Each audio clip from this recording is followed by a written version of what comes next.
ಯಾಕಂದ್ರೆ ಇವತ್ತೊಂದು ದಿವಸ ರಾಯಚೂರು ನಗರದ ಜೆಸ್ಕಾಂ ಕಚೇರಿಯಲ್ಲಿ ಸಂವಿಧಾನ ಶಿಲ್ಪಿ ಡಾಕ್ಟರ್ ಬಿ.ಆರ್. ಅಂಬೇಡ್ಕರ್ ಅವರ 134ನೇ ಜಯಂತಿ ಕಾರ್ಯಕ್ರಮ ಆಗಮಿಸಿ ಸದೆ ಶಿಷ್ಟಾಚಾರ ಉಲ್ಲಂಘಿಸಿ ಉದ್ದೇಶಪೂರ್ವಕವಾಗಿ ಗೈರು ಹಾಜರಿಯಾಗಿ ಸಂವಿಧಾನ ಶಿಲ್ಪಿಗೆ ಅಗೌರವ ತೋರಿದ ಜೆಸ್ಕಾಂ ಇಲಾಖೆ ಅಧಿಕಾರಿ ಚಂದ್ರಶೇಖರ್ ದೇಸಾಯಿ ಅವರ ವಿರುದ್ಧ ನೌಕರರು ತೀವ್ರ ಆಕ್ರೋಶ ವ್ಯಕ್ತಪಡಿಸಿದರು.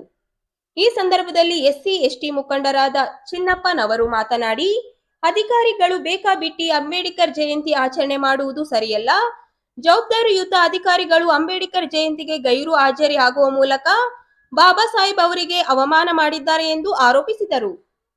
ಈ ಸಂದರ್ಭದಲ್ಲಿ ಎಸ್ಸಿ-ಎಸ್ಟಿ ನೌಕರರ ಸಂಘದ ಮುಖಂಡರ ನರಸಪ್ಪ, ಡಿ. ಅಂಬರೀಶ್, ಪ್ರಕಾಶ್, ನರಸಿಂಹಲು, ಶಿವಮೂರ್ತಿ, ಗೋವಿಂದ್, ಮಲ್ಲಣ್ಣ, ಕರಿಯಪ್ಪ, ಸುಭಾಷ್ ಮತ್ತು ಇನ್ನಿತರ ನೌಕರರು ಅನೇಕರಿದ್ದರು.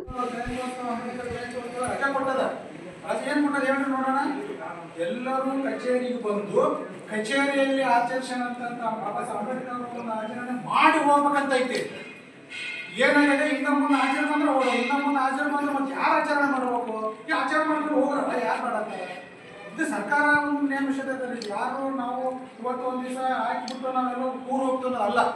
ಬಾಬಾ ಸಾಹೇಬ್ ಅಂಬೇಡ್ಕರ್ ಕೆಲವೊಂದು ರಾಷ್ಟ್ರೀಯ ಹಬ್ಬಗಳು ಅಂತಂದ್ರೆ 15 ಆಗಸ್ಟ್ ಆಯಿತು, ಚೆಪ್ಪಿನವರ ಆಯಿತು, ಕೆಲವೊಂದು ಮುಖ್ಯವಾದಂಥ ಏನು ಸಂವಿಧಾನ ಬರೆದಂಥವರೆಲ್ಲರೂ ಎಲ್ಲ ಅಧಿಕಾರಿದವರು ಇದ್ದು ಆಮೇಲೆ ಹೋಗ್ಬೇಕಂತೈತಿ. ನನಗೆ ಭಾಳ ಬೇಜಾರು ಅನಿಸ್ತೈತಿ. ಯಾಕಂದ್ರೆ ಒಂದು ಉತ್ತಮ ಮಟ್ಟದಲ್ಲಿ ಒಂದು ಬಾಬಾ ಸಾಹೇಬ್ ಅಂಬೇಡ್ಕರ್ ಒಂದು ಜನ್ಮೋತ್ಸವ ಮಾಡಬೇಕಾದ್ರೆ ಯಾರು ಅಧಿಕಾರಿಗಳಿಲ್ಲ, ಯಾರಿಲ್ಲ ಅಧಿಕಾರಿಗಳು ಹೇಳ್ರಿ, ಇನ್ಚಾರ್ಜ್ ಅವರಿಲ್ಲ, ರೆಗ್ಯುಲರ್ ಅವರಿಲ್ಲ, ನಾವೆಲ್ಲರೂ ನಿಂತ್ಕೊಂಡು ಮಾಡಬೇಕು. ಯಾಕೆ ಅಂತಪ್ಪ? ಯಾಕೆ ಒಂದು 5 ನಿಮಿಷ ಬಂದು ಮಾಡ್ಕೊಂಡು ಹೋದ್ರೆ ಎಷ್ಟು ನಮ್ಮ ನೋಡಿ. ಇವತ್ತು ಯಾರು ಅಧಿಕಾರಿ ಮುಖಂಡರಿಲ್ಲ ನಾವು ಆಚರಣೆ ಮಾಡೋದು ಬಂತು. ಯಾಕೆ ಅವ್ರು ಇಲ್ವಾ? ನಾವು ಮತ್ತೆ ನಾನು ಕಾರವಾಗಿ ಮಾತಾಡ್ತೀನಿ, ಯಾರು ಬದಲಿ ಮಾಡ್ಕೋಬೇಕಾಗ್ತದೆ. ಸರ್ಕಾರ ಆದೇಶ ರಜೆ ಕೊಟ್ಟಿರೋದು ಆಚರಣೆ ಮಾಡೋದು ಕೊಟ್ಟೈತಿ.